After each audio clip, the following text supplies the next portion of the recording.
Yahweh batela mikombo. Yahweh benisa mikombo. Yahweh batela mikombo.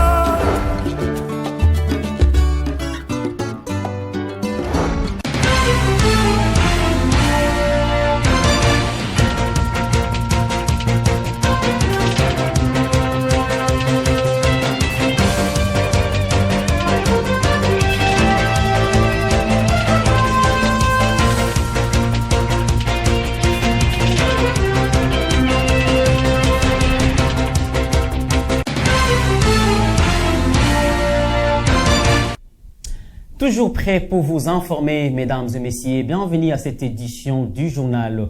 Salutations à toutes et à tous. Les 5 chefs d'État de pays membres de la communauté des États de l'Afrique de l'Est se sont réunis ce jeudi 21 avril 2022 à Nairobi, au Kenya, pour un mini-sommet quintipartite autour de l'épineuse question de l'insécurité dans la sous-région. Les détails avec Roger Missamou. Le chef de l'État, Félix-Antoine Tshisekedi Tshilombo, est arrivé dans la soirée du mercredi 20 avril 2022 à Nairobi, au Kenya, pour participer au mini-sommet quintupartite de la communauté des États de l'Afrique de l'Est. Ce mini-sommet s'est ouvert ce jeudi 21 avril 2022 sous la participation des chefs d'État du Kenya, de l'Ouganda, du Burundi, du Rwanda et de la RDC, Félix Tshisekedi. Cette rencontre diplomatique qui se déroule quelques semaines après la signature de l'acte d'adhésion de la RDC comme 7e membre de cette organisation sous-régionale, a eu comme point majeur la réflexion sur la lutte contre le terrorisme et le banditisme dans la sous-région. Les cas des provinces de l'Ituri et du Nord Kivu ainsi que d'autres parties de l'Ouganda, du Rwanda et du Burundi, avec de rebelles M23 qui deviennent de nouveaux actifs, les rebelles de Forces démocratiques alliées, ADEF, la milice Codeco et tant d'autres groupes armés rebelles. La fin de ce mini-sommet a été sanctionnée par un communiqué final contenant les résolutions et stratégies prises pour mettre fin à l'épineuse question de l'insécurité dans la sous-région. Les commissions justice et paix de la Senko et de l'Église du Christ au Congo ECC ont organisé le mercredi 20 avril dernier un déjeuner d'échange sur l'état des lieux du processus électoral en République démocratique du Congo. C'était à l'intention des représentants des parties prenantes à l'organisation du scrutin prochain. Images et commentaires. Les représentants des confessions religieuses du pays, à savoir Conférence épiscopale nationale du Congo, SENCO, et l'Église du Christ au Congo, ECC, ont organisé ce mercredi 20 avril à Kinshasa un déjeuner d'échange avec les acteurs impliqués dans les processus électoraux. L'objectif est de contribuer à un processus électoral inclusif, transparent et apaisé en République démocratique du Congo. La SENCO et l'ECC veulent, à travers ces assises, obtenir des informations crédibles et fiables auprès des institutions intervenant dans l'organisation des scrutins afin qu'à leur tour, ils le répercutent à la population en vue de créer la confiance au sein de celle-ci. La SENCO et l'ECC sont convaincus que pour obtenir des élections crédibles, transparentes et apaisées, il faudrait un minimum de consensus sur les principaux éléments qui balisent les processus électoraux. C'est pourquoi nous avons pensé à créer cet espace d'échange pour réfléchir ensemble avec l'appui des experts sur ce qui doit être fait afin de rassurer les uns et les autres. Notre souhait est que nos échanges fassent le lit d'une dynamique nationale favorable aux élections inclusives, transparentes, crédibles et apaisées en 2023. Pour sa part, le président du Sénat, Modeste Bahati Lupebo, a rassuré de l'engagement de la Chambre haute du Parlement à jouer sa partition en toute responsabilité pour que les élections générales de 2023 se tiennent dans les délais constitutionnels. Parlons santé à cette édition du journal. Un point de presse sur l'évolution de la pandémie de la COVID-19 dans l'ensemble du territoire national a été organisé le mercredi 20 avril 2022 à l'Institut national des recherches biomédicales INRB à Kinshasa, la capitale, par Dr Jean-Jacques Mouyembe. accompagné du coordonnateur national de la vaccination en République démocratique du Congo, le docteur Alain Ngati. Suivez ses propos. Cette accalmie nous demande quand même d'être vigilants parce que nous savons que notre pandémie est plutôt périodique. Donc, après les pics que nous avons connus avec les variants Omicron, il est possible que entre le mois d'avril ici et le mois de juillet, que nous ayons une autre flambée. Parce que, comme vous le savez, notre Covid-19 vient de l'étranger. Et pendant ce temps ici, il y a des flambées en France, en Belgique et en Chine. Donc, nous devons être vigilants, continuer donc à porter les masques, à assurer l'hygiène des mains pour que nous ne soyons plus surpris par cette pandémie. Notre équipe, avec l'accompagnement du secrétariat technique du ministère de la Santé, on a pensé d'abord sortir maintenant un plan d'accélération. Alors dans ce plan d'accélération, on vise à vacciner 11 millions de Congolais d'ici la fin du mois de juin.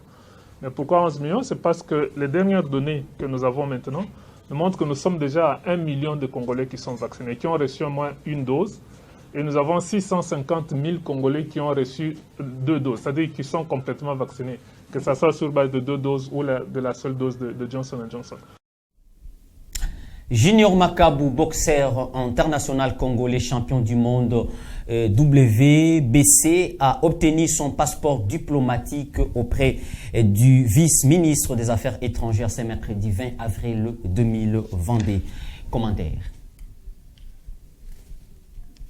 Reçu en audience par le vice-ministre des Affaires étrangères Sami Adoubango le mercredi 20 avril 2022 au bâtiment administratif du ministère des Affaires étrangères, le champion du monde lourd léger WBC Junior Ilunga Makabu a obtenu officiellement le passeport diplomatique en présence de quelques membres de ces ministères. Au nom du chef de l'État Félix-Antoine Tshisekedi, le boxeur international congolais a reçu à son tour son passeport diplomatique qui lui donne la mission de garder toujours haut l'image du sport congolais dans le monde. Le champion du monde WBC a exprimé un sentiment de reconnaissance. D'ailleurs, j'ai la joie et je manque même les mots parce que je viens d'être honoré aujourd'hui, encore une fois, pour ce que je fais comme métier. C'est pour cela que je dis merci au président de la République, Félix-Antoine Tshisekedi Tshilombo, qui m'honore aujourd'hui encore une fois avec un passeport diplomatique. Je dis aussi encore merci à ceux-là qui se sont battus pour que j'ai ce passeport. Signalons que cette remise de passeport diplomatique au boxeur congolais de 34 ans a été précédée par celle de Jean-Claude Van Damme, toujours dans le but de défendre la marque du Congo-Kinshasa. Et dans la page sportive, la reprise du championnat national de la Ligue nationale de football, l'INAFOOT, est imminente après la deuxième réunion qui s'est tenue hier, mercredi 20 avril, entre le ministre du Sport et Loisirs. La fédération organise la Fédération congolaise de football, association, les dirigeants de la l'INAFOOT et des clubs. Ils étaient dans une réunion qui s'était tenue à Kinshasa. Suivez ces commentaires de Jamsi Ngoyi.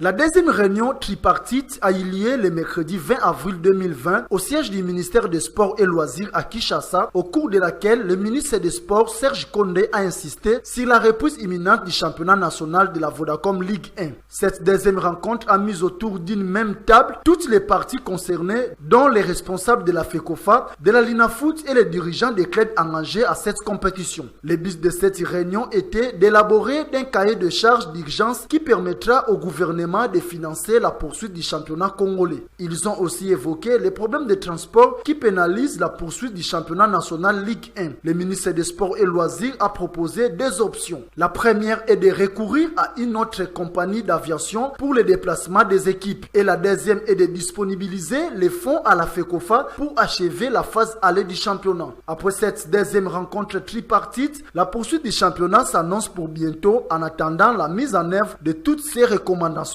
Ce qu'il faut retenir, c'est que nous tous avions souhaité que le championnat reprenne, du moins dans sa phase aller. Et si possibilité il y a, nous allons poursuivre avec la phase de retour. Il y a des contraintes qui se posent à nous. Au niveau de l'Afrique, il faudrait qu'au 30 juin, que nous puissions transmettre la liste des clubs qui devraient participer aux compétitions africaines. Il y a également la contrainte CAN qui s'invite. Il y a aussi le CHAN, pour lequel la reprise du championnat au niveau national est plus que indispensable. Dans la page internationale, les Français seront aux urnes le dimanche 24 avril 2022 pour le deuxième tour de l'élection présidentielle. Et les deux candidats finalistes à ce scrutin, Emmanuel Macron et le président sortant et Marine Le Pen du Rassemblement national, se sont affrontés dans un débat télévisé le mercredi 20 avril dernier. Suivez cet extrait, voulais-je dire. Pour notre pays, c'est une mauvaise nouvelle, parce que vous dépendez du pouvoir russe et que vous dépendez de M. Poutine. Parce que quelques mois après avoir dit cela, Madame Le Pen, vous avez contracté un prêt en 2015 auprès d'une banque russe, la First Czech Russian Bank, proche du pouvoir. Il sait pertinemment que je suis une femme absolument et totalement libre et que je défends parce que je suis une patriote et que je l'ai démontré toute ma vie. La France et les Français, toujours, en toutes circonstances. Je vous ai retrouvé un tweet que j'avais fait le 9 novembre 2014. Je soutiens une Ukraine libre qui ne soit soumise ni aux États-Unis, ni à l'Union européenne, ni à la Russie. Je suis pour l'interdiction du voile dans l'espace public. Je l'ai dit de la manière la plus claire. Je pense que le voile est un uniforme imposé par les islamistes. Je pense que les grandes parties des jeunes femmes qui le mettent ne peuvent pas faire autrement en réalité, même si elles n'osent pas le dire. Dans les services publics, il y a une neutralité des services publics, elle est absolue. Par contre, dans la cité, vous allez créer la guerre civile si vous faites ça. Je vous le dis en toute sincérité. Parce que ça veut dire que vous vous attaquez... C'est très grave ce que vous dites là, monsieur. C'est très grave parce que ce que vous proposez... C'est très grave parce que ce que vous dites, c'est qu'en réalité, les gens n'accepteraient pas de se soumettre à la loi. Ce que vous dites est très grave. Je vous le dis vraiment avec beaucoup... Non, c'est vous qui... Non, interdire le voile... Vous êtes en train de dire... Vous considérez par anticipation qu'il y a un certain nombre de personnes qui refuseraient d'appliquer la loi. Madame Le Pen, je suis en train de vous dire que la France, patrie des Lumières, de l'universel, serait le premier pays au monde à interdire les signes religieux dans l'espace public. Je considère que là, on est sur une controverse claire. J'ai lu votre projet, il est très transparent. Vous êtes climato-sceptique. Donc, c'est net. Oui, vous avez dit d'ailleurs qu'avec vous, la neutralité carbone 2050, c'est-à-dire les jalons des accords de Paris, ça ne marche pas. Moi, j'ai lu, j'ai vu, j'ai été frappé une fois encore par le rapport du GIEC. Je vais répondre à ce qu'a dit Emmanuel Macron. Je suis absolument pas climato-sceptique.